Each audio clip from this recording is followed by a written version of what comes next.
Em nosso projeto de gravar as 7 cartas das igrejas do Apocalipse, eu estou aqui no centro nervoso da cidade de Izmir para gravar sobre Esmirna, que é a segunda igreja do Apocalipse.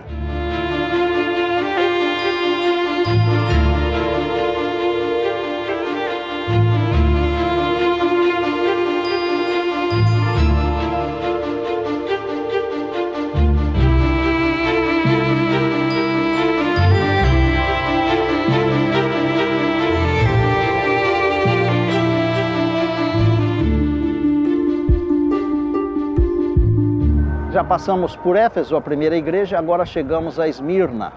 A carta Esmirna está em Apocalipse 2, 8 a 11. Esmirna significa perfume, vem de mirra.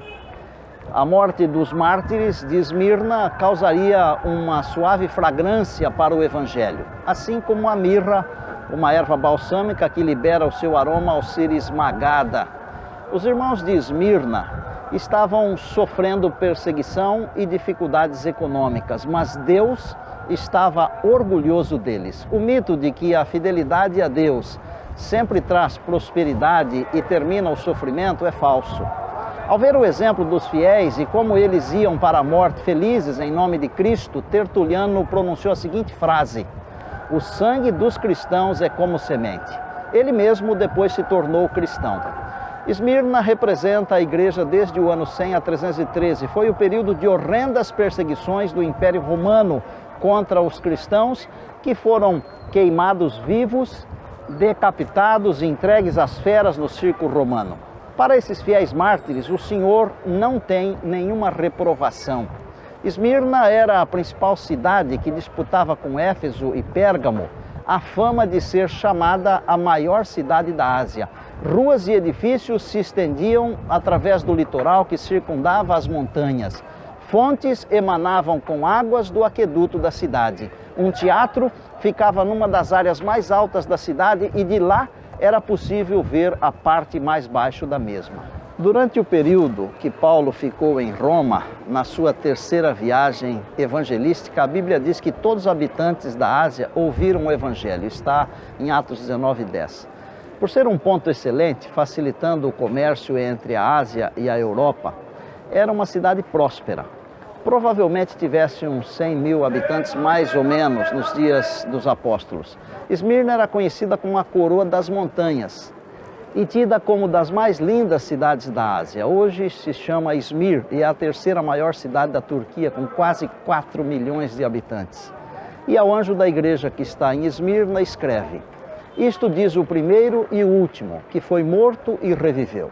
A ênfase no título é óbvia: superar a morte. Jesus tem esse poder. Há uma menção honrosa: "Conheço as tuas obras e tribulação e nobreza, mas tu és rico. E a blasfêmia dos que se dizem judeus e não o são, mas são a sinagoga de Satanás." Há uma admoestação: "Nada temas das coisas que hás de padecer. Eis que o diabo lançará alguns de vós na prisão, para que sejais tentados, e tereis uma tribulação de 10 dias.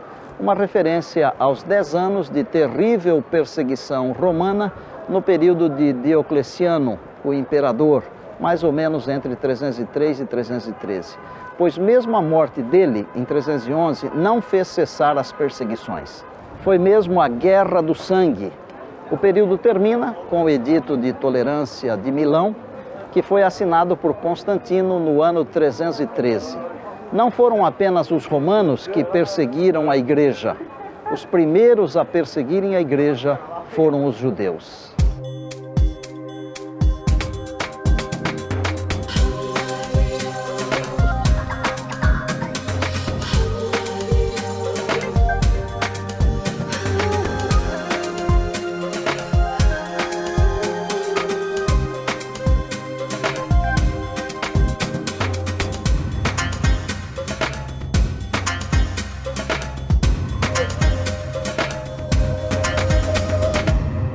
Policarpo, o mais famoso dos primeiros mártires, era bispo da igreja de Esmirna e lá ele foi queimado numa estaca com a idade de 86 anos.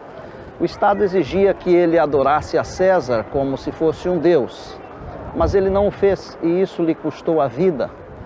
Quando exigiram que renunciasse a Cristo, se quisesse salvar a vida, ele respondeu: servi a meu Jesus por 50 anos e ele não falhou comigo um só dia. Como poderia eu traí-lo agora? Foi queimado vivo, atado num poste na encosta do Monte Pagos, no ano de 168. Como ele, milhões se tornaram mártires. Há um chamado: ser fiel até a morte, dar-te-ei a coroa da vida. Não há promessa de livramento, somente de recompensa no céu. As histórias de como os crentes se comportavam em face da morte, enquanto métodos engenhosos e diabólicos eram empregados para exterminá-los, como uma forma de entretenimento público, alcançaram status lendários. Desafio, existe um desafio. Quem tem ouvidos, ouça o que o Espírito diz às igrejas. Muitos de nós no Ocidente nunca enfrentamos sérias ameaças por causa do cristianismo, por causa da nossa fé.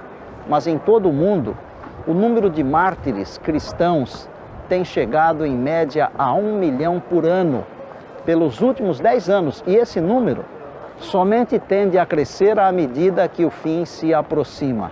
Há uma promessa também: o que vencer não receberá o dano da segunda morte. O conforto oferecido por Jesus não é o livramento do sofrimento, é a sua presença. E eis que eu estou convosco todos os dias até o fim do mundo, disse Jesus. Louvado seja o Senhor. No meio do sofrimento, em meio às lutas, Jesus promete estar conosco.